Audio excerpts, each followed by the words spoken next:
What is up, guys? It is Jason Mortensen back again with the Big Thonk Podcast. I am joined today with my co-host, as always, Mr. Cameron. Yo. And for our guests today, we have Senor Abias. On more than not, so I want to be considered full-time, but I think I missed one or two, so. Yeah, you're not full-time yet. I'm not full-time. You're full-time when you make every single one. When you I'm make not the at 40, so. and my girlfriend, Valerie. There's only two people on screen right now. Yeah, but Yeah. I mean, you know. Yeah, me and Val are shy people. My face is too precious for the camera. It doesn't quite capture it right. Anyways, guys, E3. It's gross.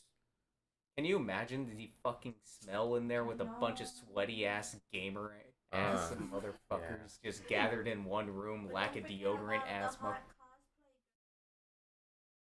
Expensive computer, $2,000. Hells yeah. $4 deodorant. Fuck that. No. Yeah. Well, we're off to a good start. So, most exciting thing announced at E3. What do you think? Doom Eternal. Okay, you've had a fucking hard on about Doom. Doom. Okay, so here's the reason why I like Doom. All right, Doom is doing things for its consumers, and not doing things for the for where the industry is right now. When you think about it, all games right now, they're just trying to catch the next thing, trying to see what's going to be popular, and just focus on that, right? That's why we saw a bunch of people making battle royales. I mean, I thought I heard that like Fallout 76 was going to get a battle royale or something like that. Fallout 76 is still relevant? Yeah, I mean, so Fallout 76. Well, we'll get back to Doom, but like we'll talk about Fallout 76 for a second. Fallout 76, like, I still think it's really scummy that Bethesda launched that game at the state it was, but I mean, I can't exactly fault them for making like bad decisions, because like, yes, I don't agree with Fallout 76 at all from a monetization standpoint, from like a gameplay standpoint, from like literally like there's nothing about the game that's really appealing to me other than the fact that it's like Fallout with your friends. But I also can't blame them too much for trying to take like a risk. Because I mean, Fallout 76, when you think about it, it was a risk. You know, they could have just released Fallout 5 and had Fallout 5 just be the exact copy of Fallout 4, make some random like NPC quests, make a random, storyline, put you in the thing, like same engine, same everything. It's just a new environment. It probably would have been better that way. It might have, but they took a risk, and that's what happens when you're a game developer. You take risks, and that is what Doom is doing. Doom Eternal. It's not so much a risk because Doom 2016 was a risk. Because Doom 2016 was a game that was released, and no one really thought that it was gonna like blow up. But it did, because it was phenomenal.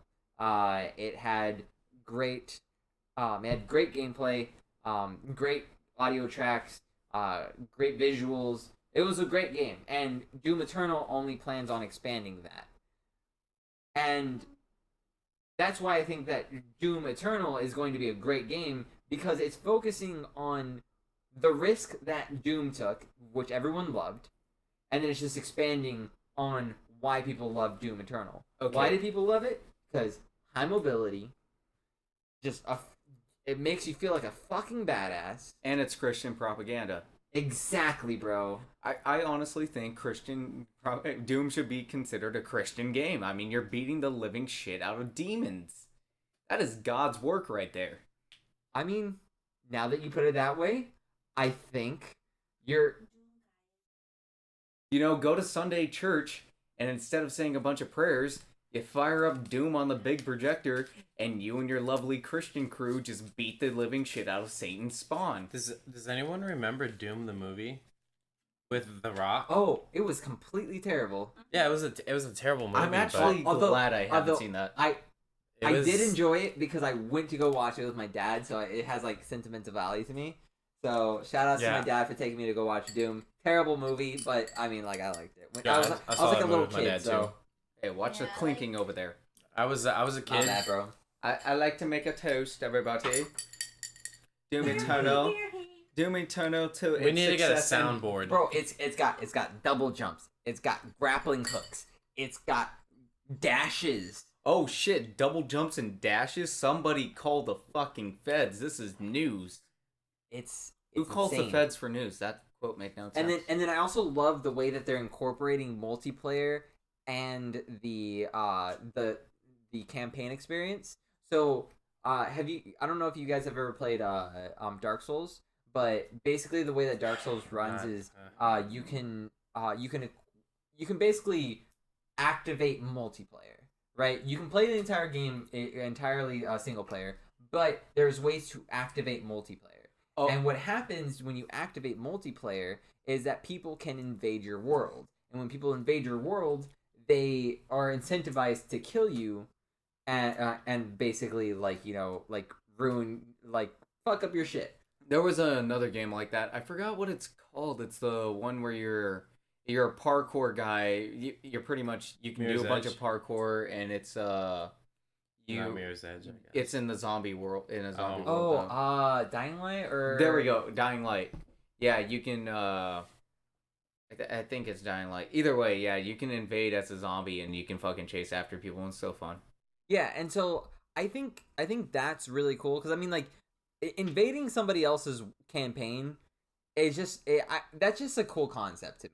Like, just being able to like not just go in as your own person, like the Doom guy, because you're not when you're invading somebody else's world, you're not Doom guy. You're one of the random hellspawn creatures, and you have your own set of abilities too with those creatures. So it's basically picking a character, and so you get to take these creatures and enter their world and try to fuck them up, and it creates this very cool dynamic between like you're just playing the game, but then randomly some dude approaches and you don't know his skill level, but it's scary, it's terrifying. But you also have that like elevated that elevated state where you're just like I'm Doom guy. I'm gonna fuck this guy. I'm gonna go fuck this guy up. Like he's trying to invade me. That's exactly how it is in Dark Souls. You know what's really cool with as gamers, if you look across many games, we've always had this weird fascination with being the enemy, whether it be like playing Invasion or Infection in Halo, or Oh my God. or the mods for like Call of Duty where you could play as a zombie instead of like the actual person. We've always had this weird fascination I never of played seeing those mods.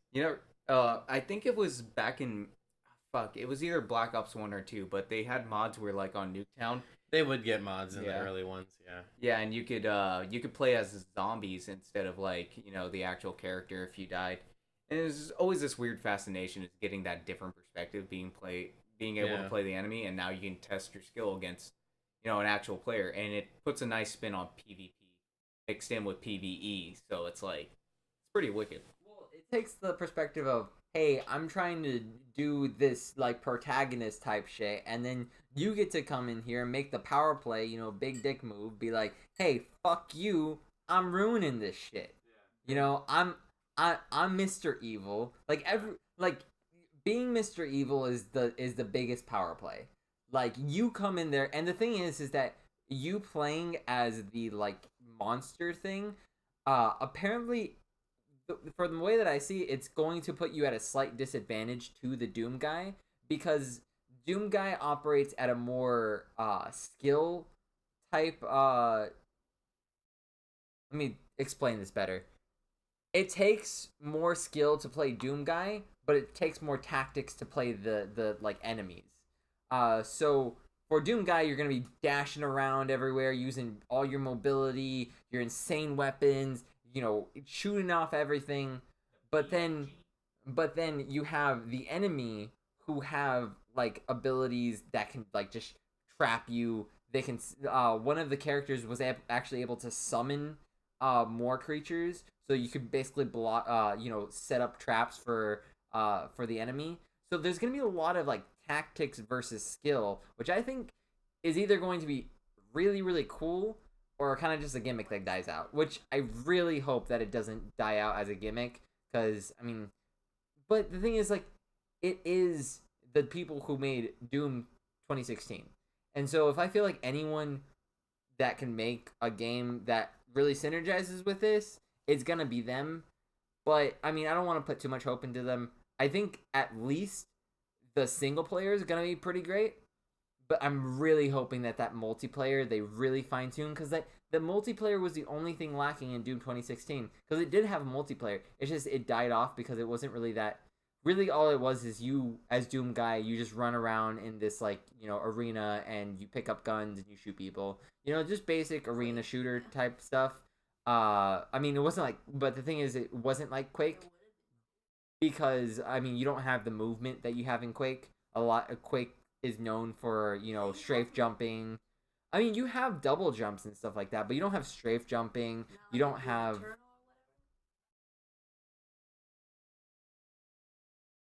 Talking to the mic. Yeah, no, Quake is way better in terms of, like, mobility, like, skillful mobility, but I think, Doom... I mean, this new Doom is gonna hit mobility right on the mark. I think this way to do mobility is fucking fantastic, because it feels visceral. In that you can see how hardcore it is. Just to if you can watch somebody play Doom Eternal and be like, that looks fun, then you've created a pretty good fucking game. Honestly, doubling back on like the PvE/PvP concept, I just imagine like being able to be the enemy, and not only being able just to go after the Doom guy, but how you're talking about like summon enemies. But picture not only summoning them, but commanding a whole entire like army of demons in a way, almost kind of like a chess game, except it's instead of being an even sized board, you have like a bunch of fucking pawns, which are the demons going after like a queen on a chessboard, which can move in many more ways, aka the Doom guy, but less of them. There's one guy, and just the idea of like maybe being able to command all those demons in such a tactic, that would create such a variety of gameplay that I think would be fucking awesome. I think the thing that I'm most excited for is if they do it the way that I want them to, which is really focus on skill versus tactics. Because, I mean, playing Doom Guy, you can be really skillful with Doom Guy. Like, you can be insanely skillful. But there's always been kind of a debate when it comes to, shooter players on what takes more skill, tactical or skills. So, for example, a game like Rainbow Six is a much more tactical type game than it is a mechanically skillful game. That'd be more like CS:GO, where it's more about the hopping. It's more about the controlling your recoil, the very, I guess you could say, skillful muscle memory-esque parts of the game, compared to Rainbow Six is more knowing your openings, knowing where you can blow open walls, knowing your peak spots, knowing your common choke points, knowing character matchups, knowing what I mean. And I mean, there's a little bit of overlap in each game, but just as the core mechanics go, that would be a good comparison.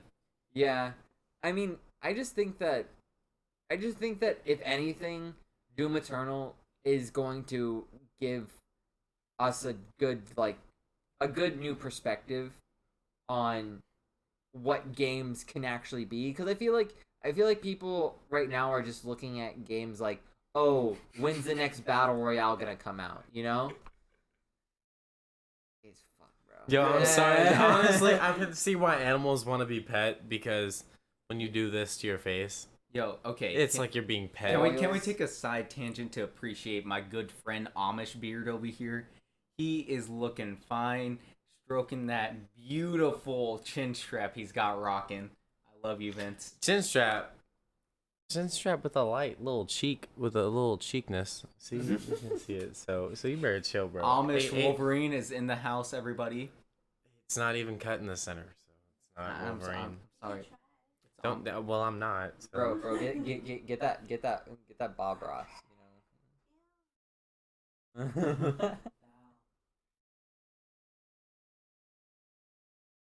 Right. Periodically, you're gonna see me doing this. So what else from E3 are we looking at, huh? I mean, the new Pokemon was announced. Have you seen or that? like it? Not announced, but you know, we got some more. He's doing me a favor because I could not weigh in on Doom. I have no opinion on it. First off, what platforms is it going to be released on? Doom? Yeah. I think it's all. Yeah, I think all platforms. Except for Switch. Except for probably Switch. Because it doesn't have the power. Catch me on the PS4 then. Yeah. But Doom Eternal, like I said, Doom Eternal looks like it's going to be fucking hype, bro. Yeah, it really does. Probably going to be the first Doom game that I buy. I haven't played any Doom games before, so. The Doom 2016 is actually on sale right now. I'm probably gonna get it just to play it on PC. I played it on Xbox, and I actually really enjoyed it on Xbox. But I mean, I just prefer PC, so I'd rather get the full experience on PC. But to Pokemon, right? Have you seen the memes about the new legendaries? Yeah. Okay, so pretty much it's I've seen multiple memes where it's just like you're making fun of Sword, right? Yeah, the Doge dog. Oh. Have you ever seen it's the Doge dog? Yeah. But he's like holding a knife in his mouth. It's like pretty much the new legendary, and it's the Doge dog holding a knife in his mouth. Yeah. And then there was another one with his head through like a screen door. It was just like pretty much the two new legendaries. Yeah, I think that's a really stupid design. I don't know how the better. One with the sword? Or the one with the no, the shield? one with the sword. Let's just talk about because the one with the shield it plays off because he has two forms. I think one when it's like his shield is folded back, but one when he gets in like full mode, he just I don't know the shield folds out and it still looks cool. Then there's the sword one and it's just. Goes from having the sword in his mouth to I don't know, I just don't like that. I think that's a weird thing. I think maybe you could have given him I don't know, like a unicorn thing would have been cool, but just carrying it in his mouth, like how is he gonna You know what I've never understood? It's Pokemon that have that kind of design where it's like they're holding some kind of item. You know, Cubone, he's holding a bone. You know, what is the other one? It's Farfetch, he's holding a leek. I'm like, is he not a Farfetch if he isn't holding his leek? It's purely it's like an old school meme if you speak Japanese. Oh because yeah, Farfetch translated yeah is a duck holding a leek. Yeah, it was an old Japanese saying. It was a duck holding a leek is far-fetched. It's a far-fetched idea. But the thing is, I never understood. It's like, is it not a Cubone if it's not wearing its mother's skull and holding a bone? Is it not a legendary doggo if it doesn't have a knife in its mouth? Actually, I think for 2019, what we should do is make like a saying and turn that into Pokemon. Like, oh, a head ass, or I don't know, we should make like a saying and turn that into a Pokemon because like and then say that if Japan doesn't implement the saying into their game. Then they're not properly representing our culture, and that we feel that we don't feel appreciated, and that we need to feel included in this Pokemon. Wait, I want to say something though. What's up? Greninja. You gonna talk about Greninja? Oh, with his tongue is a scarf. So are you telling me that every Greninja uses his tongue as a scarf? I mean, like, what if a Greninja just doesn't go with the flow? He takes his tongue and puts it back in his mouth. Is he no longer a Greninja? Okay, so one thing, I don't know if it's his actual tongue that it is a scarf, because the Pokemon X and Y games had that Pokemon Ami thing, or where he opens his mouth actually. Yeah, and you get to see his mouth open, but you get to see his tongue in his mouth, but it's not connected. Yeah, but it's not connected to like Yeah. his scarf. So I think like his scarf could be another tongue, but it's definitely not his only tongue. But in the Detective Pikachu movie, which is obviously the most canonical thing that we have, Obviously. You know what I gotta say about his tongue Detective is definitely Pikachu? his mouth. Actually, no. I actually went to see. Did you see Detective Pikachu? No, I didn't even know it was out. Is it out? Bro, it was. It's out. been out. It's been out It's for been like out a for solid like month. a month now. Really? Yeah. You know what I know. gotta say about Detective Pikachu? I thought I told you to get lost. Because nobody cares. Detective Pikachu was an alright movie. I went to see Ryan Reynolds voice Pikachu. Detective Pikachu for me was going from playing Gen 1 games on my Game Boy Advance to seeing like a full 3D rendering of these Pokemon on the big screen. I didn't give a shit about the story, but I was just like, holy shit. There is a straight like Charizard that used to be this pixelated ass orange blob on my screen is now full form on the big screen, and it was just like, wow, this has really advanced, not only culturally where it's perpetuated into the mainstream, but like technology wise, holy fuck, that was just like a nostalgia boner out the ass. I mean, it's cool, but the hyperrealism. I've never liked hyperrealism Pokemon. Do you know what movie I think was by far the best Pokemon movie ever created? I hope I've seen it. I've seen a lot of them. Not the Ho-Oh one. I choose you. The one that talked about it was the movies talking about Red and Blue. The Pokemon Origins. Yeah, Pokemon Origins. The I- miniseries. That one was fucking phenomenal. Yeah, that one, I feel like it was catered towards more of a... You can tell when they choose their audience. Yeah. You can tell when they're like, oh, this one's for the OG fans that are now in their 20s, which Pokemon Origins was for. And then you can tell when it's like a more for the kid audience. When Yay. Pikachu starts talking? Well, I mean, Origins was just, there was something cool about it. It felt like an actual... Which one was that? Action-packed, dark... it was a mini-series. Yeah. Yeah. It was I thought I remembered it as a movie. Which but one it was yeah, It was a miniseries, but it was probably from someone like our age. We're gonna say that's the best thing that we've ever seen because I can actually confirm I that. haven't seen it. All I know is the memes about the one where Pikachu starts talking, and that was fucking trippy to me because I saw it. Oh, I that choose scene. you. There we go. Yeah, Pokemon. The I one choose with you. the one that revealed it had Ho-Oh in it. I think I don't know, but it also had Marshadow. Yeah. Have you seen that scene? No. Okay, so pretty much at the end, I have no fucking clue what's going on. Right? It's a girl, right? No. Pikachu's a girl. I have. It sounded thought like a Pikachu girl's was voice. a Yeah, girl. no. Pikachu in that movie, it's kind of like a romantic. I don't know. It's weird. It's like you see a deeper side of Ash and Pikachu, and it's like Yeah. he has his little girl voice. I think It's a girl voice in yeah. Pikachu. It's this last second at the end. I don't know what situation they're in, but they both look. Yeah, pretty much he uses that voice. It's weird. Yeah, and It's weird. it's at the end, and they're both lying down. They look exhausted, like they were just in like a fucking intense battle. And Ash asks Pikachu like, "Why you never go in the ball?" And Pikachu says like in a very fainted voice, while Ash looks like he's fucking out of it for some reason. He's like, "It's because," and then like the Hank whole Hill's gonna make another entire appearance. the whole entire theater just fucking roars like, "What the fuck?" I was just like, "Oh, this shit's weird." I mean, how do you know Ash was like Oh, he was out. he was completely blowing out. out his mind. Yeah, you he know? was. Is He was that on is, some serious is that shrooms. the time when they're taking on the Fiero? I have no clue. Because that's a really pivotal scene. It's like in the first or second episode when all those Fiero are attacking Pikachu and Ash, and it's yeah. raining.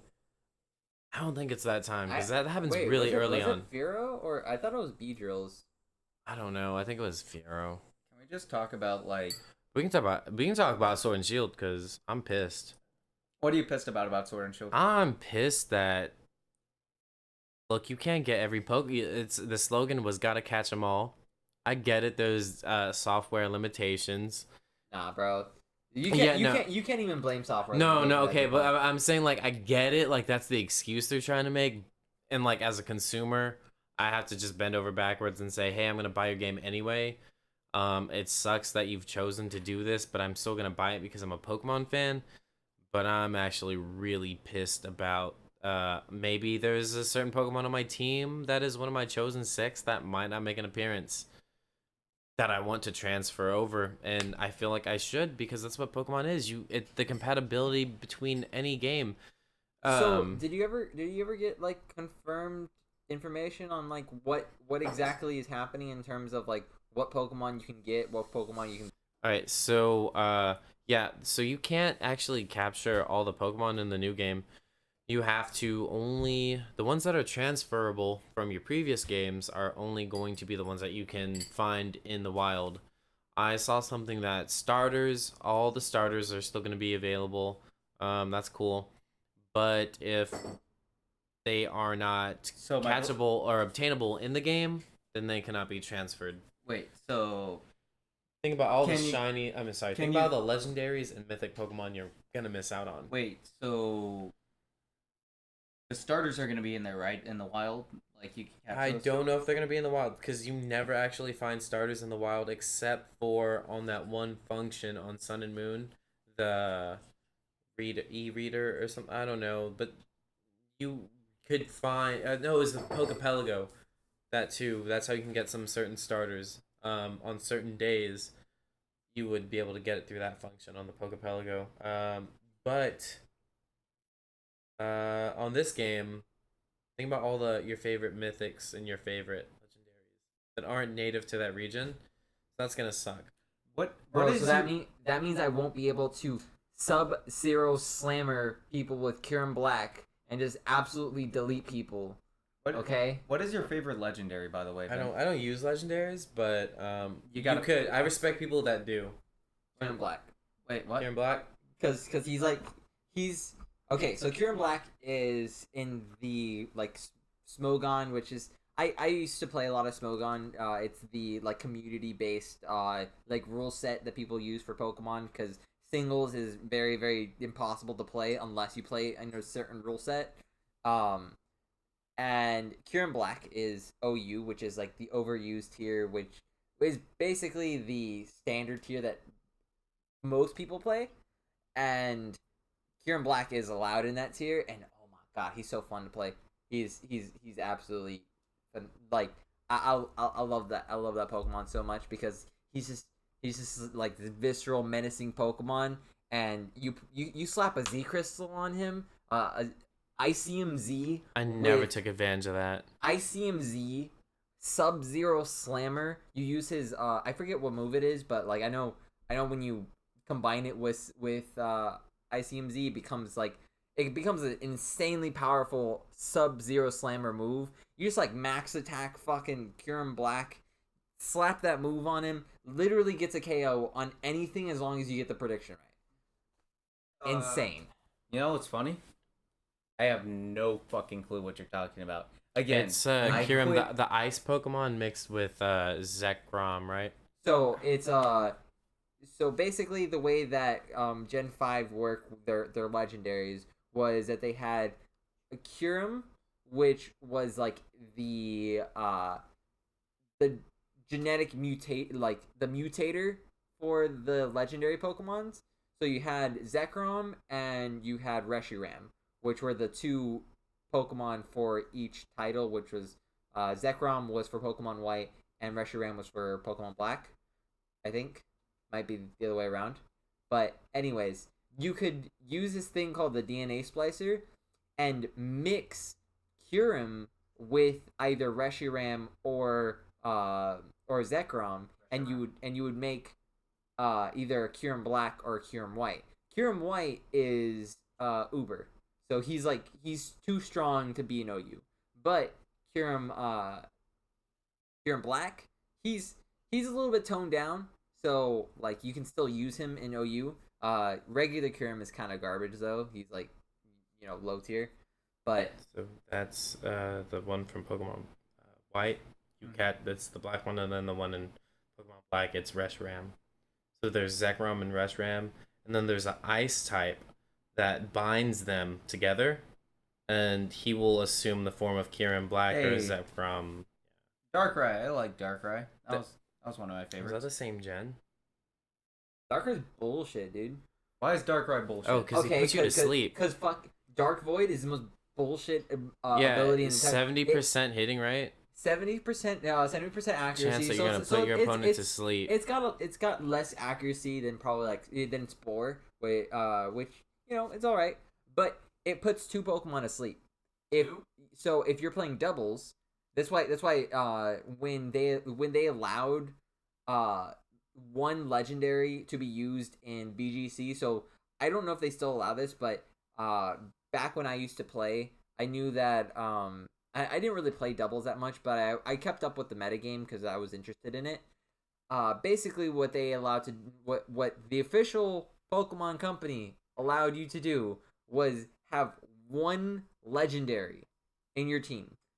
And this absolutely broke the metagame. People were like slapping on fucking Groudon, like Primal Groudon, onto their team. Like, what are you supposed to do about a Primal Groudon? Like, it's doubles, so you get to like focus characters. Sunny Day. But of course I guess they would use Sunny Day with their Groudon.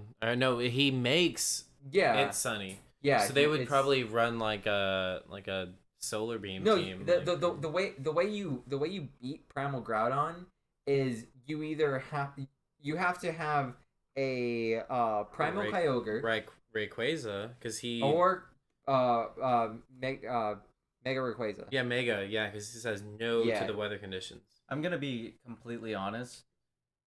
I jumped off ship of Pokemon at like Gen 3 to Gen 2. So whatever the fuck you are saying right This now. is Gen 3, but this is new Gen 3. Yeah. Gen 3. This still is Gen 3. The Gen 3 got re-released, and Yeah, Omega Ruby and Alpha Sapphire. and basically they gave Omega versions to or Primal versions to the legendaries, which was Groudon and Kyogre. Fuck is primal versions? It's basically Primal Mega versions. Evolution is taking your maxed out Pokemon and Mega evolving it to a higher state for like a short period of time. That's what it was. That's a very basic description of it. The Primal Evolution is basically taking them back to their roots. So if you look at the lore of Which doesn't Kyogre, exist in the original timeline. what The Primal.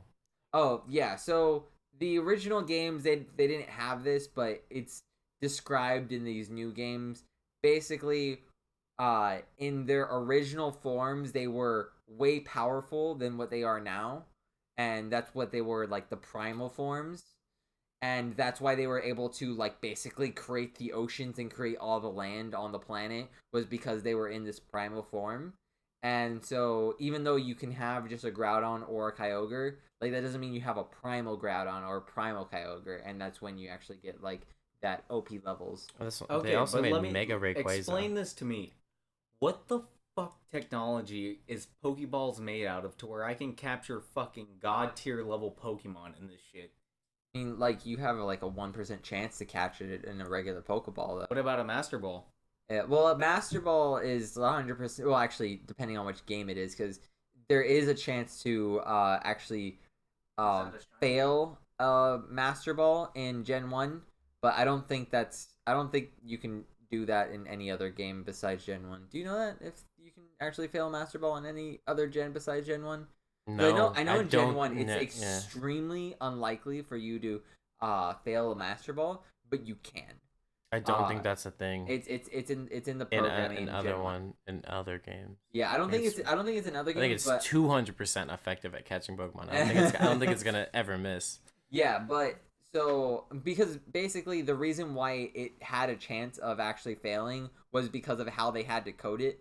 So they couldn't actually make a Pokeball that was 100% catch rate because of the algorithm that they used for all the other Pokeballs. They didn't want to create a whole new like coding for just this one Pokeball, so they used the same coding that they used for the other Pokeballs, but the problem is that those other Pokeballs didn't have a proper algorithm for a 100% catch rate. So that's why the problem existed in Gen 1. You know, when I think about that, I totally forget that, like, this is something that came to my head earlier today because I saw a video on, it was some guy, he was explaining, like, every generation of Pokemon. It was, like, sucky descriptions of every generation of Pokemon. But it's like, I forget that these are cartridges that have very limited data space, so you gotta be very sparing with it. And he was talking about glitches in Gen 1's coding, like, it was like missing no. yeah, and like focus something. What is it? Focus sash. No, it was Or like it was focus supposed punch. to. It was supposed to increase your crit chance. Oh, focus energy. yeah. Apparently, it lowered your crit chance because of a glitch. Yeah, and I was just thinking to myself, No one uses focus I was energy. just like, you know what? Why don't they just patch that out? My stupid 2016. I mean, I guess 2012 to like 2019 brain was like, why don't they just patch that shit out? And I was just like, can't, oh it's wait, cartridge. it's a fucking cartridge, bro. Yeah. I had to I go. mean, patches didn't even like start becoming relevant until recent times. I mean, what's up? What about Smash 4 for the 3DS? I mean, it. So the thing. Can we get her on camera? the thing about cartridges on the 3DS is that they were limited space, and that's why Smash 4 didn't have a lot of the things that we wanted. For example, like we didn't have a campaign mode in Smash 4, and that's why a lot of people didn't like it, was because they basically took out Subspace Emissary, which was really one of the only reasons why people cared about Brawl. I mean, I thought that Brawl was pretty Thought it was fun. I, You get to fight I thought- Rayquaza. I thought that Brawl Yeah. was unappreciated by the Smash community because they thought that basically, oh, it's not like super competitive melee. And when it actually was, it had a ton of techniques and stuff to that were really complicated. And even like one of the most like broken characters, Meta Knight, a lot of people will say like, oh, he's broken. He's winning everything.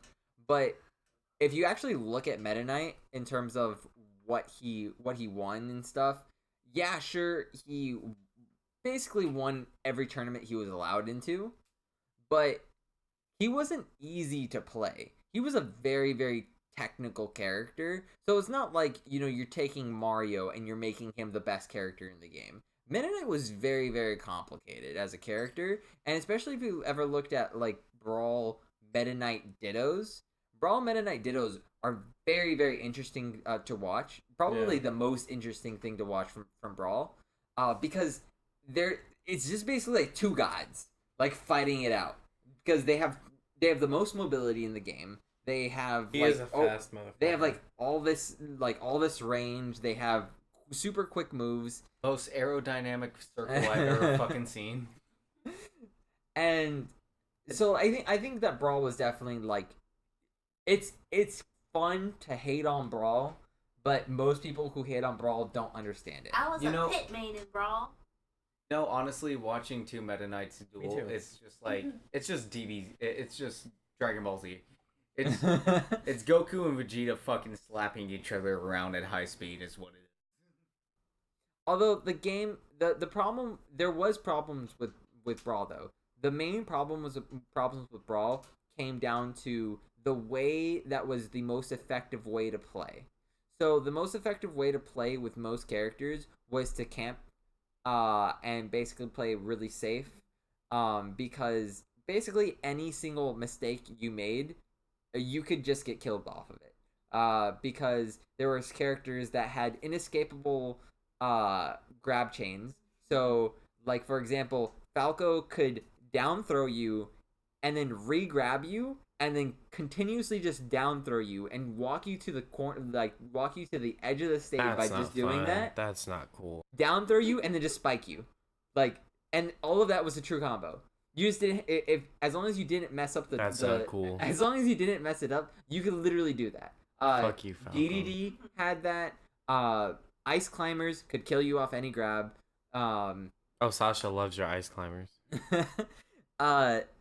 Snake, he camped a lot. He just threw a bunch of grenades. Olimar camped a lot, threw a bunch of Pikmin. So a lot of people hated Brawl because it wasn't exciting. You know, it wasn't melee. It wasn't like, you know, Fox going around shining everything. I still did it anyways. Oh yeah, have y'all seen the new Smash characters? Banjo Kazooie and who else was it? Hero. Monster Hunter? Monster Hunter. Basically. It's Banjo Kazooie and the irrelevant one. So I just saw a meme where it was like, you know that one meme where it's like the guy sitting down and then like the guy's cheering, like basically it's the guys are sitting down for the hero guy in America, but like cheering for Banjo Kazooie. But in Japan, people don't even fucking give a shit about Banjo Kazooie. But they're fucking I don't give crazy a shit about this about this hero, dude. Who's this hero dude? He's from Dragon Quest. And one of his alternate skins is basically Goku. I don't give a shit about either. The great value version of Goku. Oh wait, not Goku. I'm talking Oh, about okay, Dragon cool. Quest. Yeah. I thought she said that. Yeah, I thought she was being bad. Although the new Dragon Quest is apparently also going to be released soon. I forgot what the release date was, but I've never really played a Dragon Quest game, but I hear they're really good. So I played the one on the DS. You know, honestly, I don't know much about Smash, but just seeing Banjo Kazooie in a game after like what has it been, fucking a decade? It's been at least a decade I since. thought they were gonna get Johnny Test. I'm mad it wasn't Master Chief or Minecraft Steve. I've seen that fucking meme.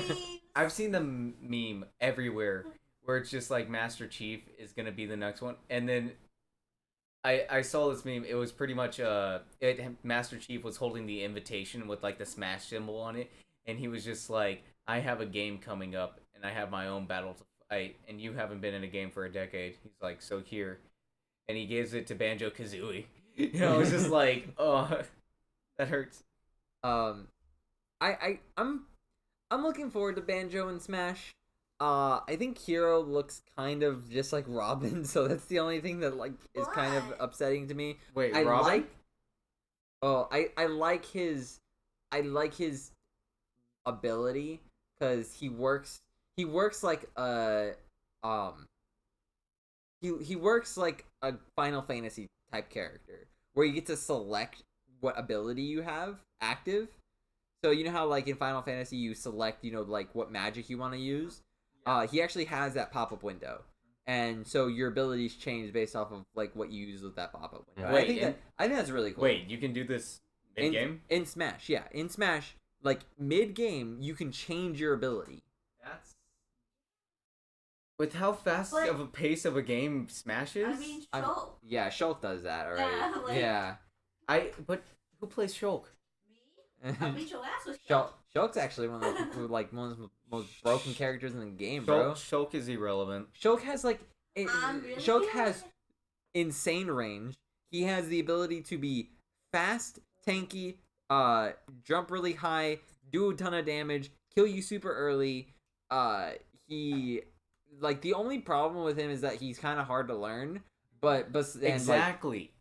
That's the problem. when you I'm a do newbie. I'm a newbie. I tried him out and didn't Okay, work. How you So play it's Shulk? bad. really good. How you play Shulk? Just turn on speed. And there you go. There you go.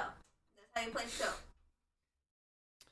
Yeah, I get my ass beat by Shulk every time I play it on CPU level 9. Yeah, it does not work out. I get my ass beat by CPU level 2. So it's cool. I don't I'm play training. Smash. I'm training I'm for not a Smash Bro. Jason's. So Smash has been dead since Brawl.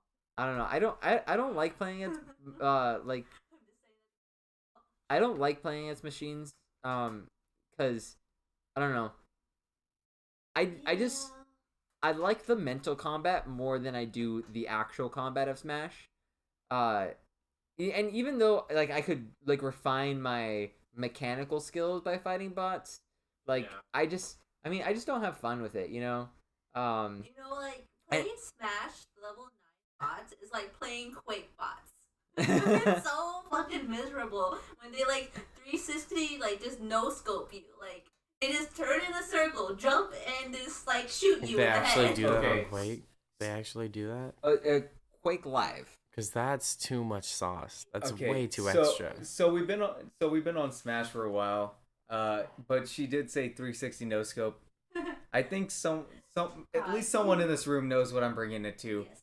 Has anybody seen the Modern Warfare trailer, the new one? No. Yeah, but I don't care. Why? Come on, bro. Because Okay, because Another that, military shooter with low TTK. Like you gotta go back that to your franchise roots, has man. lost Yeah, me. okay, but you gotta understand. This is not only like So this was when COD was in its prime, okay? Yeah. that's what they And said about the Modern Warfare remakes. hit the targets. But no one actually cared. But here's the thing: I'm talking about campaign level here. I could care less about the multiplayer. Okay. Campaign level. Okay, peace out, bitch. The multiplayer of Modern Warfare was fun, but It was the best I was thing. there. The campaign, the characters, I loved them. I love the campaign.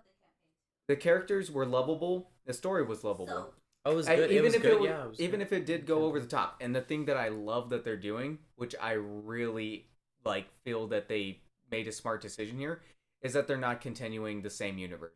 They're practically putting Modern Warfare with the same characters into a different universe. They're rebooting the series.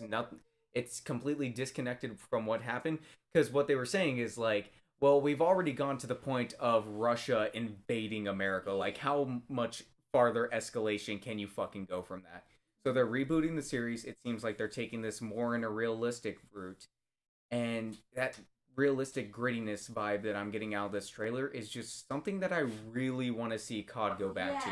Because the reason why I don't like COD anymore is because with the whole I forget what other COD was called, but it was they have jetpacks and they all Black run. Ops. No, it's not that one. Oh, Advanced Warfare. Black I hate Ops it. 4. I hate it. Yeah. They have all these advanced weapons and they jetpacks and running on the walls, and it's just I like Black I Ops just 3. like COD. I just like Modern Warfare. I just like the Call of Duty 2 that I grew up So with. Advanced Warfare is a bad one, but Yeah. Black Ops 3 is one of Well, the Black Ops is good, but- well, no, Black Ops 3 is wall running.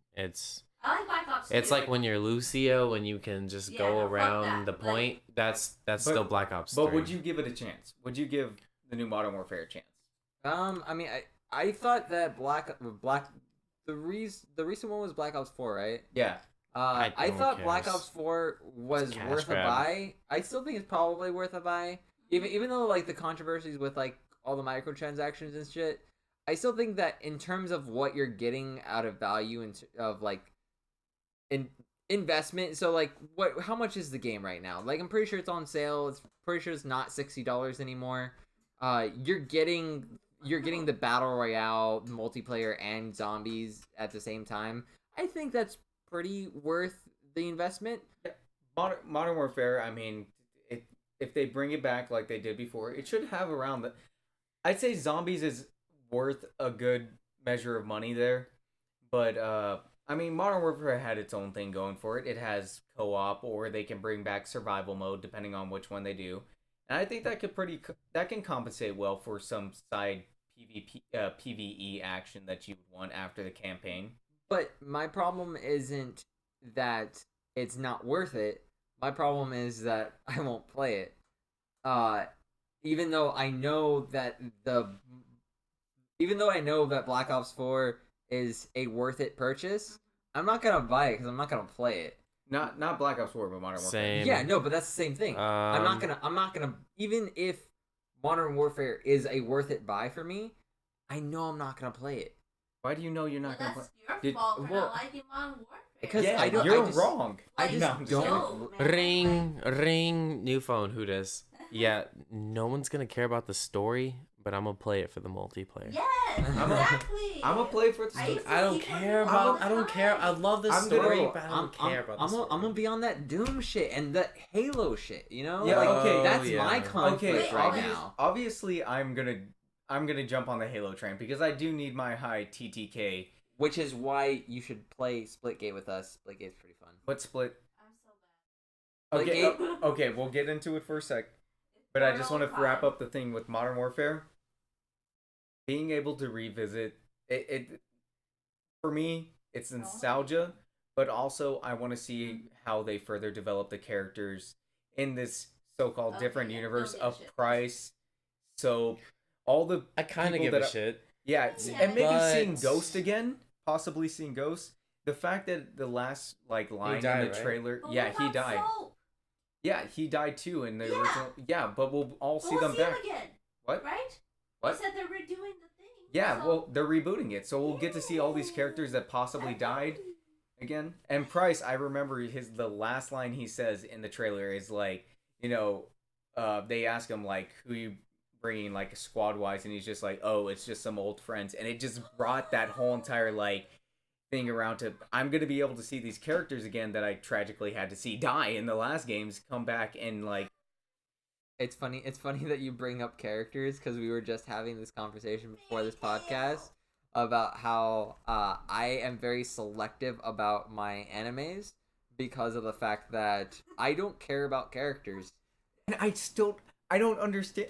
Characters are the driving force of a story, Jason. But you see, World building is the driving force of a story. You can't. Okay, gotta I'm. hit the targets. You can have great fucking world building, but I feel like if you don't have characters to, Yeah, you can have great characters, but I don't want the main attraction to the thing be just the characters. that's what a story is. It's an epic of somebody going through life and growing. He's Yeah, on some and, like, Game of Thrones shit where he's like, I don't care think about the that's characters. cool, but I don't like overwhelming amount of characters.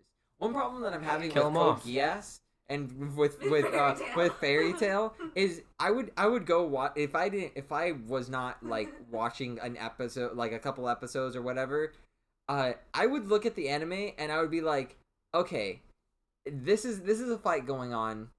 Which one's the bad guy? Yeah, but see, the thing is, I think that's the point of Code Geass. convoluted anime like that.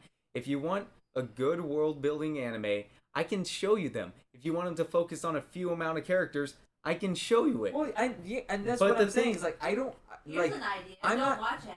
Just read manga because they're way better. I'm saying that I'm not saying that I want an anime that doesn't have characters. That's not what I'm saying. What I'm saying is that I don't want the pinnacle of the anime to be about characters. Okay, but the But thing is, Fairy Tail is I gave you an anime like that. It's called Steins Gate. The fact of the matter Okay, I watched the first episode of Steins Gate. I wasn't that in. I'll give it more episodes. Okay, I'll give it more episodes. You have to give it to at least. Okay, I understand this, and I had this problem with Steins Gate too before I got so invested in it. You got to get to episode 6. That's Bad it. for Vince Episode 6. Okay. Yeah. Vince doesn't like anime, but we're gonna continue with this I'll because fall we asleep. hate Vince. Okay, but the thing is, okay, with this, and what I love about these time travel right now. animes. Another I'm good. What- I'm like gonna fade into the shadow realm just for this topic. All right, well, we'll come back to you in a bit. But what I dream. love You about get one this time travel anime, right, is that since only he remembers the events of the last time leap, it's all about him. There's no other confusing character relationships that you have to remember. Oh, I'm not going to be. There's no other confusing character relationships and growths that you have to remember because none of the other characters remember what happened in the last timeline.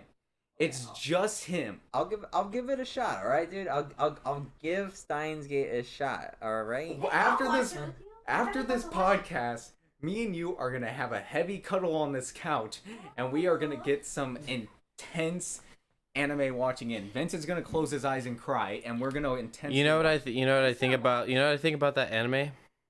What are you turning into some kind of feminist? feminist. You're trying to drug me? I'm trying to drug you with that weed They're shit, making bro. The frogs gay. I'm gonna inject that Japanese anime into your veins, bro. You know the bromance that this group has gotten to a point where even our store manager has been commenting on it. Oh really? Yeah, I wanna hear I have this. a Hank Hill soundboard, so Oh, I want to get that. Yeah, Where'd you get that? honestly, Google Play because I have a Samsung. some IRL stuff to talk about real quick. I've literally had instances where Courtney, our manager, has talked about me and Jason's bromance, like on the floor, and she would be like, "Oh, you know, Jason's coming in, so it's gonna be a good day for you." And I'm like, "Oh yeah, I'm gonna get to, Damn it. I'm gonna get to nut. I'm gonna get to slap that ass on the floor." Oh, Oh my god. do you know about it? I was there, and Yeah. I know how immediately after it happened, My butt both, got slapped. both you and got like so awkward, and you try to be like, "Nah, dude, it's okay, it's okay." I liked it. Okay. I went in for a low 5, and the low 5 missed my her hand missed my hand. I guess she wasn't looking at my elbow, because no matter what kind of 5 you give, gotta look at the person's elbow. Apparently, I don't know, but that missed, and it smacked my butt. I liked it. We're gonna have to edit this out. Anyway, I don't think you understand the mass amount of fucking editing. this just one section. Anyways, yeah. So back into bromance, right? What were we talking about last anime? She specifically disclosed that actually in the back with me, with Jason, was it us 3 in the back? I don't know. what? It was us 3 in the back of house, and she specifically disclosed, like, oh my god, the bromance, or oh my gosh, like She always comments stuff like that. that was actually the first time that I heard. Oh, dude, she always talks about our bromance, dude. Well, She comments on me and Dalen a lot. But you gotta be. what about that time? Remember when she was looking at me all funny, and you were like, "Why are you looking at Val? Like that's Jason's girlfriend or something." Remember? Oh yeah, you called her out on it, cause I don't even know, dude. I take Adderall. I'm we high showed- all the time. we showed up to the store, and you know she was in the lobby, Oh. and apparently you was saw... that the last time when I wore the Trump shirt? No. We this gotta is edit way that out. before that. Way before. Like you called her out on it, like right when you were on, like. Oh yeah, maybe, I don't know. Shit. Yeah, you're The like, fuck? why are you looking at Val so hard? That's Jason's girlfriend, stuff like that. Like, calling her out and stuff. Like. Okay, 3, 2, 1. Edit this part out, What? He says his name. and we're back. Huh? I don't get it. Why? Cause maybe she's sizing you up. Serious? Oh my god. Ew, you're so gross. They want what they can't have. At the end of the day, I got the call on this one. Yeah, Yeah, exactly. you do. You better stop. On a side note, since we are in a heavily edited area of the podcast, I know I'm gonna have to put a lot of cuts in this anyways. Because you were so intoxicated in the last podcast, there are parts where we had solid conversation. Then there are parts where you went on tangents about how every duck intercourse is fucking rape. Oh, guys. Tell you. So this No, don't you go into it again. Because there's a hand kill soundboard for that. literally I I have don't want to know that. exactly. So literally, my last podcast, in some parts, it's solid. It's like, oh, okay, this is a nice string of conversation. Corkscrew dick. And then other parts, it's that where I was just like, all right, let's play fucking chef and just You chop, gotta chop, understand. chop. You actually have to understand. I didn't really drink at all. I mean, that much. I didn't. I was just mainly tired. I was just super That'll tired. do it. Yeah, I was actually more tired, and then I just came alive. And just so happens when I came alive was about corkscrew duck dick. You know what? That's a good gamer tag.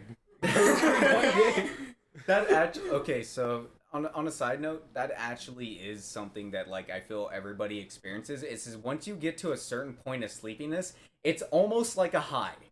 Your brain just Yeah. kind of starts wandering off, and it's like you're sub dreaming. You're like Yeah. It's like conjuring you're not this even alive. you're conjuring this weird shit in your brain that makes no sense. But since you're so tired, it's like Hey. fuck it. It makes So what you're saying is bring a whole new definition to stay woke.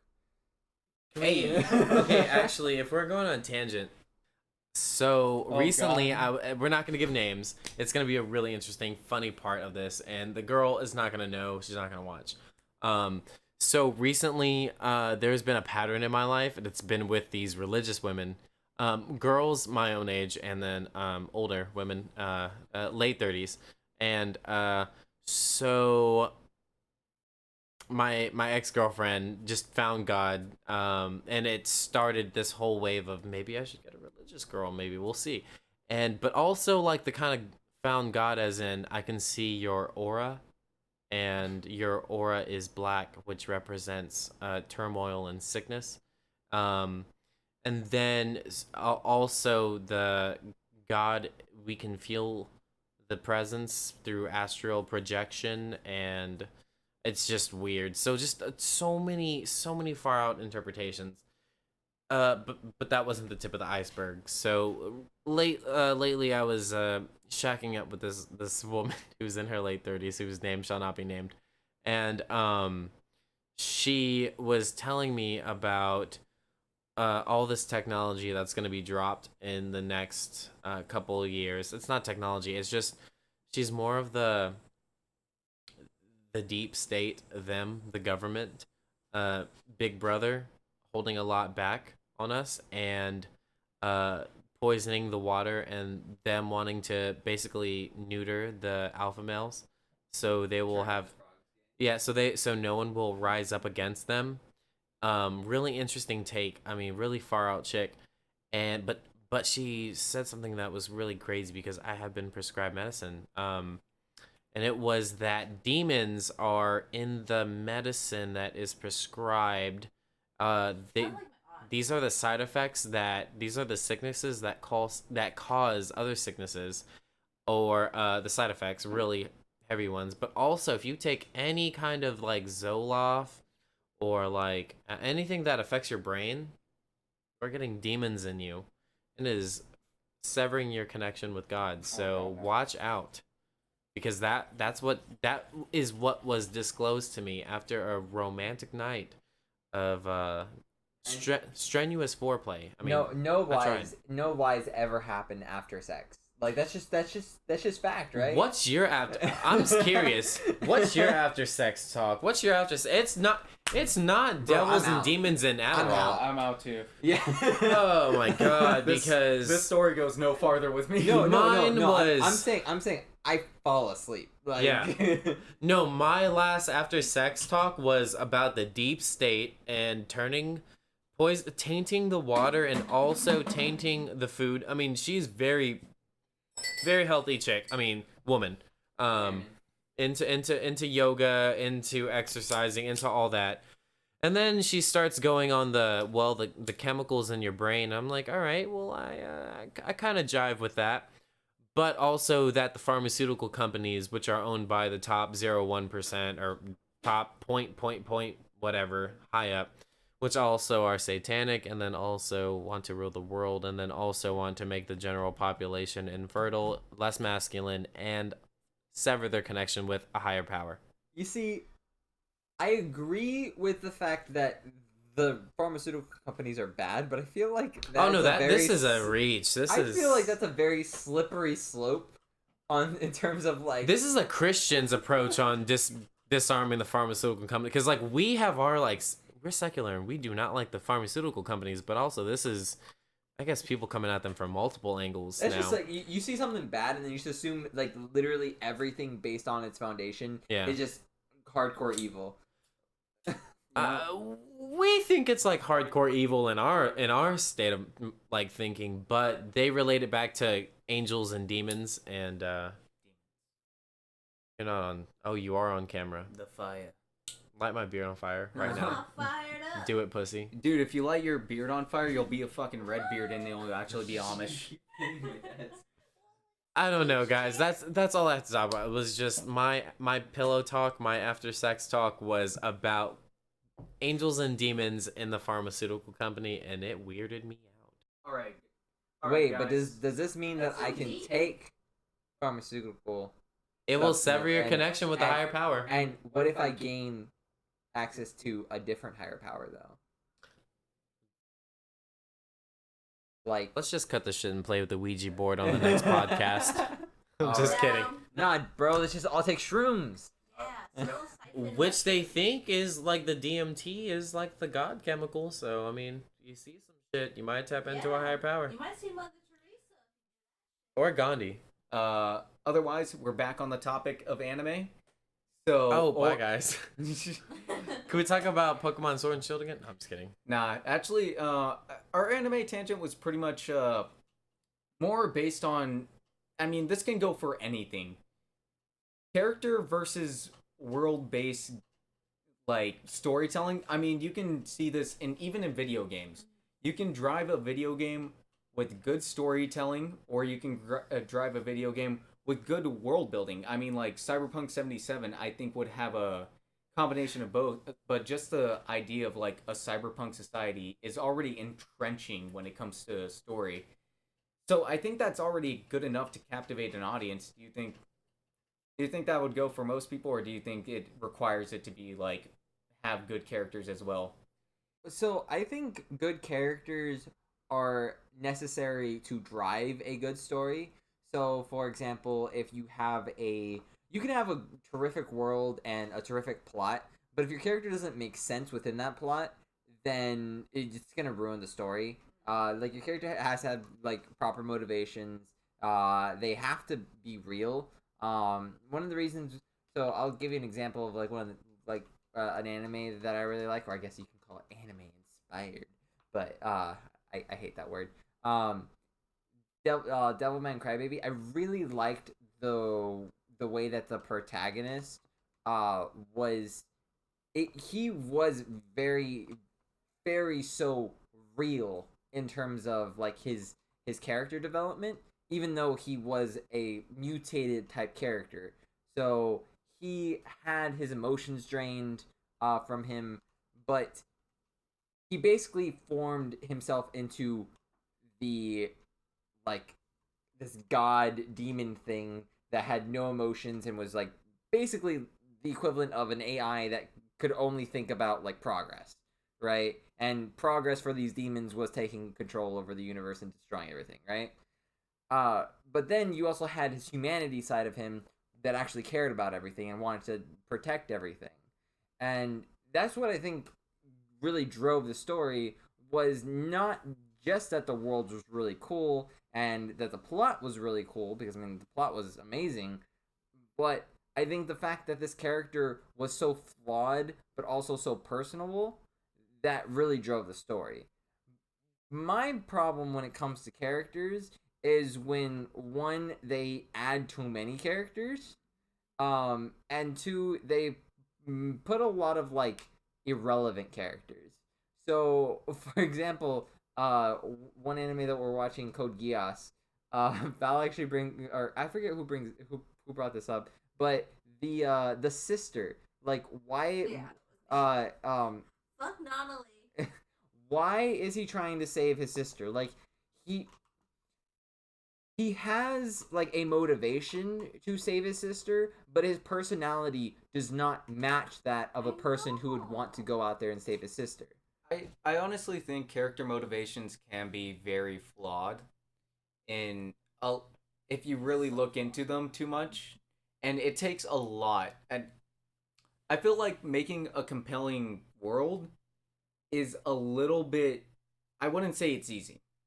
Making a compelling world is something hard. You have to have an interesting concept that draws people in. For example, I've never seen Blade Runner, but I've heard the concept of the world, the dystopian future-like world, and it draws me in.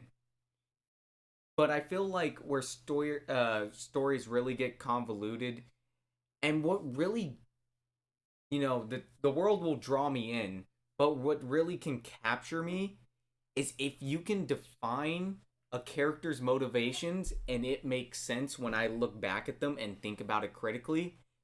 That's what makes a complete package. The draw-in of the initial world and then having character motivations that not only make sense in the moment, but if I'm able to critically think about it and be like, based on previous emotions that I felt and also a mixture of logic, it makes sense, then yeah, that's kind of what defines like a 10 out of 10 show/video game for me. Yeah, for me it's really just more so because I honestly, the reason why I say that I don't care about characters is because one, I am completely fine if a character is killed for the furtherment of a plot. I hate this idea that just keep the character alive till the end of the season, because it removes all risk when it comes to the anime, right? You know that the character is gonna make it out in this episode. There's no danger because I mean he's the main character, you know. I get what you're coming from with the whole entire keeping them alive to the end of the season thing, but okay, there's a difference between, I can say, needless deaths, that it just feels like, oh, we're keeping them alive till you get somewhat of emotional connection and then killing them off for shock value, right? Mm-hmm. And then there's, I hate this interpretation of Attack on Titan where people kind of get in this like mindset that like, oh, in the first season there's nothing but killing off of like somewhat minor characters just to give this shock value as well. But I feel like the defining difference there is killing off minor characters and, you know, emotionally connected characters can be done right if done in certain situational ways that build on the premise of a story. In Attack on Titan, I hate when people say, oh, the deaths don't matter because they're just a bunch of minor characters that they're killing off. No, the reason that they're killing off minor and arguably some major characters is because they're trying to make the world feel desperate. And that's what it feels like when you do that. You see people dropping left and right and you realize, oh, this isn't a world where humanity is fucking awesome and we are just trumping everything. It's a world where people are getting swatted like fucking flies. We're insignificant. We're the ants being fucking squashed. That sets the tone for a world. That builds your world in a way. These aren't meaningless deaths. They're contributing to the overall... Ah, I've been attacked. On Titan. Sorry. I just got assaulted by my friend over That there. was also not on camera, so we're safe. Okay. So, but yeah, we're building on this world, maybe not necessarily in an emotional way, but displaying that, yo, these deaths mean something because it's showing that human life isn't significant in this world. Yeah. And I feel like that gets looked over a lot because everybody's looking for that emotional connection to a character that, oh, I'm so sad because they died. No, people can die to build up a situation.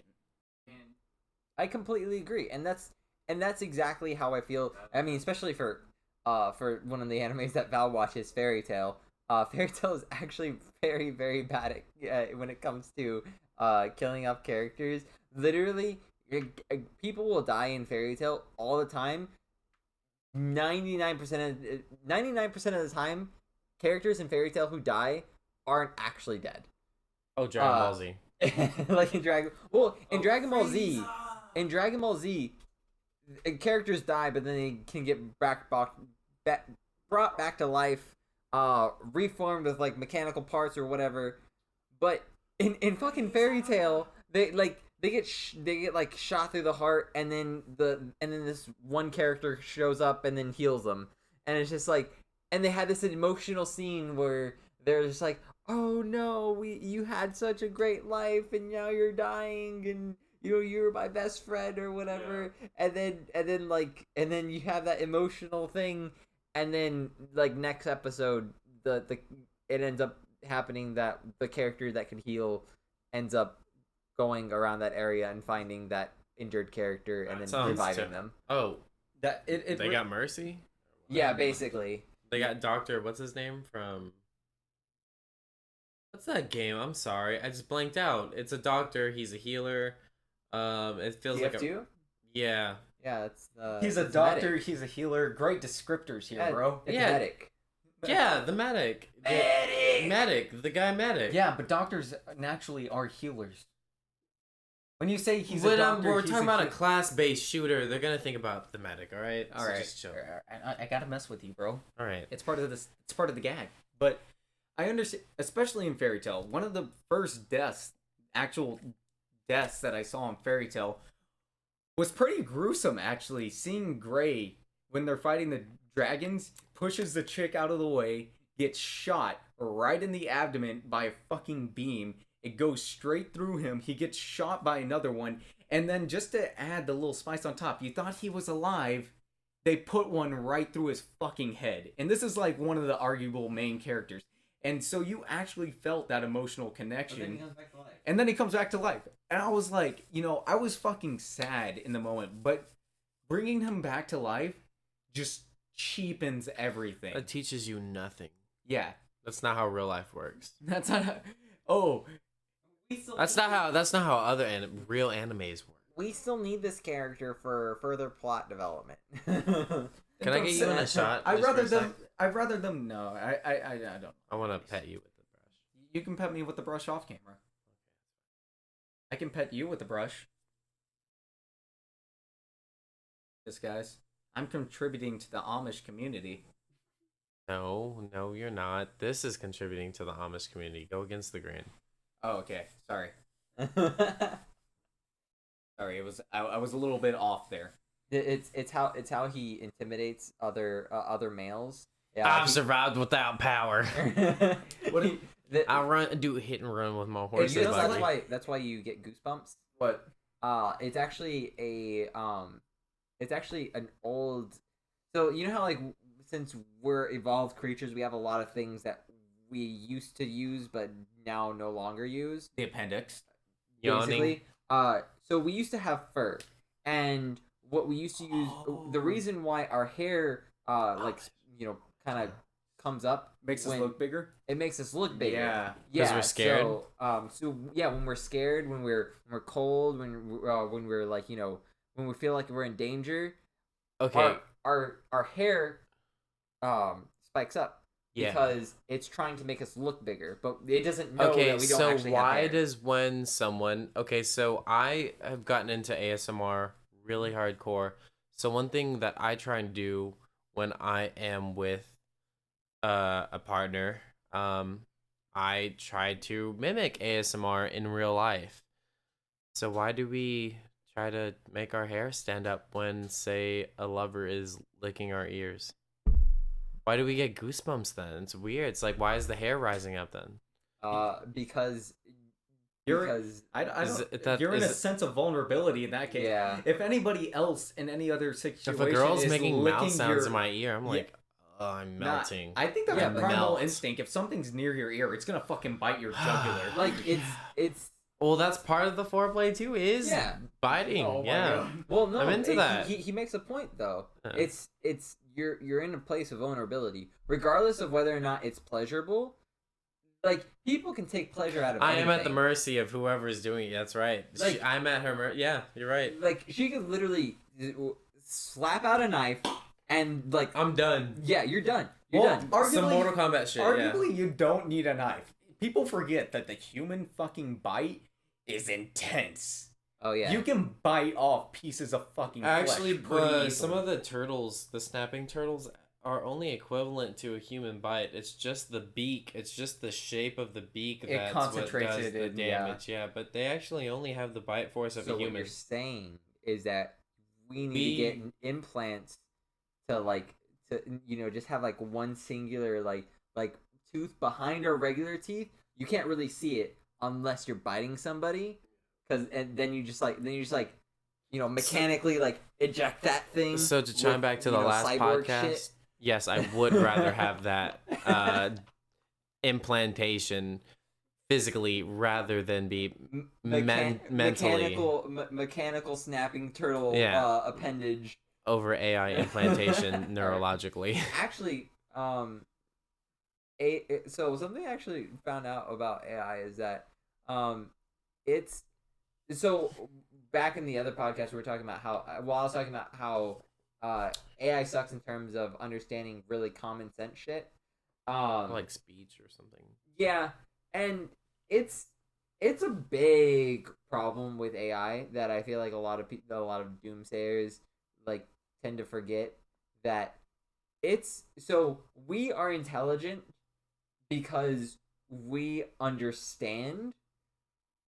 There's different types of intelligence. So AI is intelligent because it can reproduce a lot of patterns and figure out the best way to do something by multiple repetitions and trial and error. because it can compute all this stuff. But for us, we are intelligent because we understand things, right? We can put things together that they might not make perfect like logical sense, but we have just enough information and just enough creativity to be able to, decipher things based off of very little knowledge. I mean, that's where creativity comes from.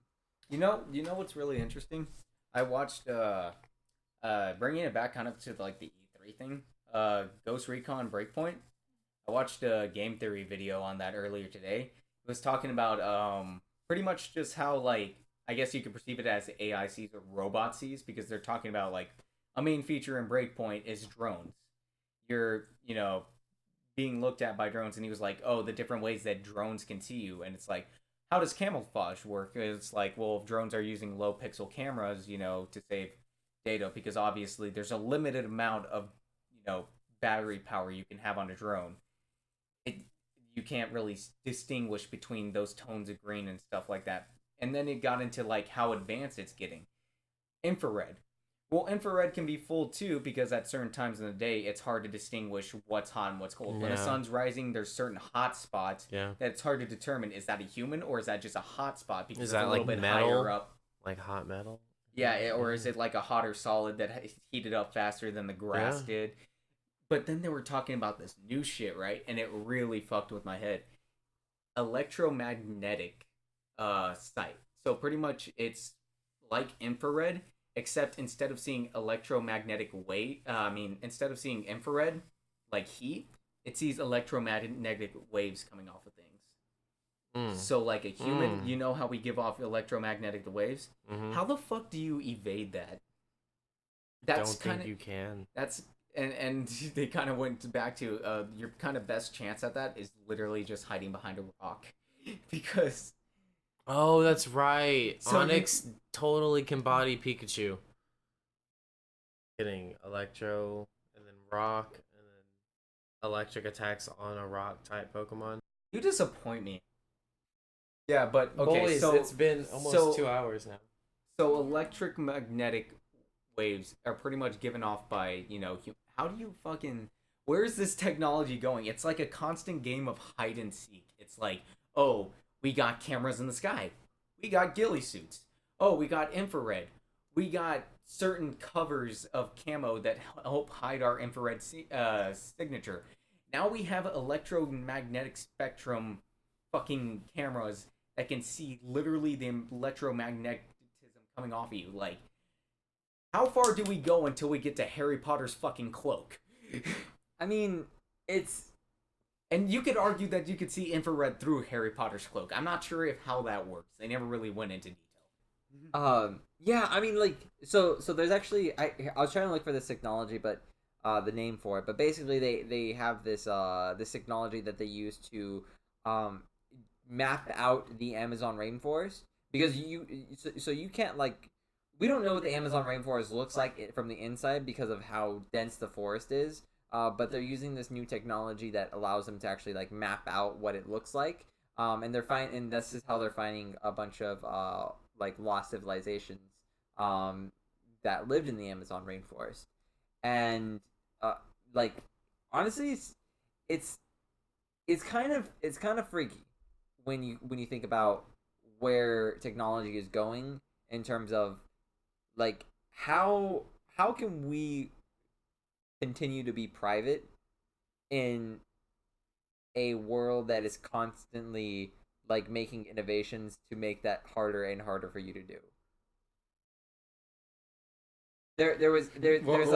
What was that no for? Give it to me, Vince. Got in my car, and now I'm back on track for my spending. And I left off at an AK. I'm going back to that. If the world goes to shit, that's when you can actually shoot an AK. Because I'm a firm believer of you can't actually. There's no proper place for an AK for hunting. I mean, maybe at a gun range, but like that's still overkill, I think. That's where you start dueling other people with AKs. Yeah. But in this scenario, I'm like, when you lose your privacy, when the drones take over, but like the doomsayers, the naysayers, I'm like, you don't need an AK to shoot down a drone. What you need is good old fashioned bird shot, bro. We've had this technology forever. Shooting stuff out of the sky. We took isn't hard. so back to my grandma who had her gun taken away. I'm just kidding. She was trying to shoot drones.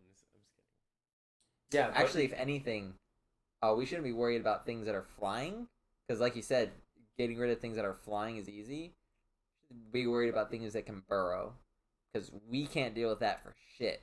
who the fuck fucking- is inventing burrow technology? The guy who's going down underneath the ground, the guy who's trying to put us in the sky Yeah, to but Mars. but the thing is, it's like, okay, Elon Musk is building tunnels for Elongated traffic. That's a whole muskrat. entire different thing. Okay, But Elon burrow- Musk. Elon Musk is Elongated either muskrat. humanity's savior or humanity's greatest supervillain. I don't care which it is. He's still got my boner for him. I mean, my vote for him. Whatever it is. It is Oh. 2 hours. Anyways, so Elongated muskrat. That's why I'm gonna look up my favorite meme. It's Elon Musk, and it says Elon Musk, but it's like a muskrat, and then you swipe over. Oh, It's Elon just Musk actually talked to Todd Howard on at E3. I have no clue who. Wait, Todd Howard, but that's the dude. Yeah, but that's a dude. But that's the dude. Yeah, You lied to our face. apparently they're putting Fallout Shelter in a Tesla. Why? Like it's pretty much just like what else can we do with a Tesla that isn't already on the Tesla? And like they're like, well, like other cars don't have video games, so like why don't we just put a video game in a Tesla? Better make sure it's only accessible when you're parked. Yeah, no, that they specifically said that you can only do that when you're parked. What is it called? I really do love Elon Musk. What were we talking about before Elon Musk? The fact that flying drones are not what we should be worried about. Yeah, burrowing okay, drones. burrowing drones are not going to be a thing. Okay, look, you tell me how flying drones are easy. There's nothing in the fucking sky to hit. You go underground, there's water pipes, there's sewer lines, there's electrical That's lines, quite smart. there's Okay. there's so many things you can hit in the ground. Tell me this. They don't care about that. They'll pierce through it. You're thinking of drones in the entire mechanical part. What about if you? So we already know that if we take electrical impulses, we could basically make it's a very unethical thing to do, but we could basically make any life form move with electrical impulses. Like you can make cockroaches move with electrical impulses. You can make rats move. Don't tell me you're talking about putting a fucking computer in a groundhog. I'm talking about putting computers in rats, bro. Putting computers in rats and replacing their eyeballs with fucking or at least one of their eyeballs with like a fucking camera and like controlling them, telling them where to go, and then you just have this like army of fucking rats. New York fucked. New York is fucked. How New York can't get rid of regular rats? That's How you probably how the Chinese are controlling them. how you gonna tell me? How you gonna tell me that they gonna get rid of mechanically enhanced rats? You know what? Matter of fact, there's already a theory going around. Birds don't fucking exist. Yes! They're surveillance drones. Yes! Maybe the rats are already surveillance drones and we don't fucking know it. Exactly. Alright. You know, the thing though is that you technically don't even need to program all the rats because of how they They'll follow. because how they work in nature. Yeah. They work in packs. So as long as you control like the right ones, Yeah. you can control the entire colony. And that's assuming that they wouldn't be able to tell, but rats are pretty smart, but I don't know if they can tell the difference between a But mechanical if you just took controlled over rat the and- leader of like the V formation for birds when they fly, like what if you But just they took trade over? out. But V formation trades out. Oh, Because they do? obviously the V formation of birds, they switch spots because one gets tired, they go to the back, and then one moves forward. But the reason for that is because they're trying to conserve fuel in their birds, right? Because They're just surveillance drones for the government. Oh my gosh. All right, That's why you take the front one, and you And make you- it crash into a tower. Promote it to. No, those are only the Japanese birds. All right. On that note, Middle Eastern birds. we're Good really night, I'm hitting. tired. We're really hitting. All right, so we're hitting about that time, guys. I'd like to join you. What? I'd like to join you. So guys, we've hit like an Nice. hour and a half No, on no, no. the All Big right. Thonk. So guys, it's So, been a good guys. time. So guys, But everybody's chiming everything's in. gotta end You know, at some I. point, You know, right? as the great I'm John drunk. Fletcher. Wick? I was gonna say who's John Wilkes Booth? There we go. Do you not know who John Wick is? I know who John Wick is. Okay, but No, John we're about to go He's in on. Fortnite. We're about to go on another 10-minute Oh rant. guys, I'm Has about to anybody- pass out. Okay. Jason's microphone is down. It's been about an hour and 40 minutes. I'd like to thank everybody for joining us on the Big Thonk Podcast. Feel free to drop a like, subscribe if Don't you're on follow YouTube. me. I don't want to be tagged. Don't follow Vince. He's irrelevant. And I just want to thank y'all for listening, and y'all have a good one. Peace. All right, cool.